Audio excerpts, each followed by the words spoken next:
Determine, without graphing, whether the quadratic function f of x equals negative 2x squared plus 12x minus 16 has a minimum value or a maximum value.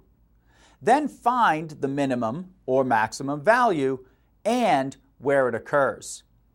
So we see that this is a quadratic function, and therefore we look at this term, the negative 2x squared, and because the coefficient of the x squared term is negative, that tells us that this would be a parabola opening down, which means that it has a maximum value.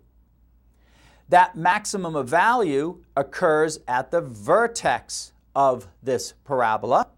And so to find the x-coordinate of the vertex, we use the formula that x is equal to the opposite of b divided by 2a.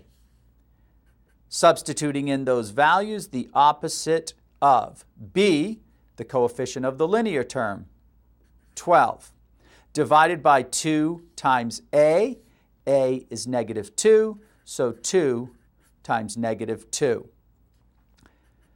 Evaluating that, we find that x is equal to 3. So that's the x-coordinate. To find the actual maximum value, that would be find the y-coordinate, which in terms of f of x would be f of 3. So we substitute 3 in place of x here and here.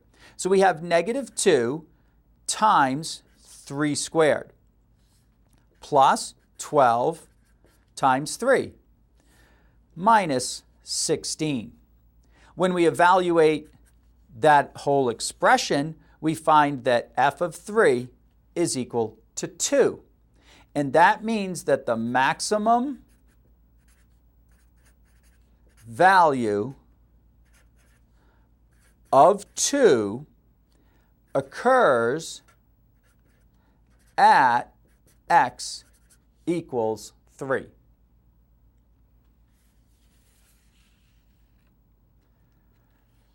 Find the domain and range of the function f of x is equal to negative 2x squared plus 12x minus 16. This is a quadratic function, and therefore we know that the domain is the set of all real numbers, or in interval notation, negative infinity through infinity. The range, however, we just determined that the maximum value of f of x occurred at x equals 3, and that gives a maximum value of 2. So therefore, the range is negative infinity up to and including 2.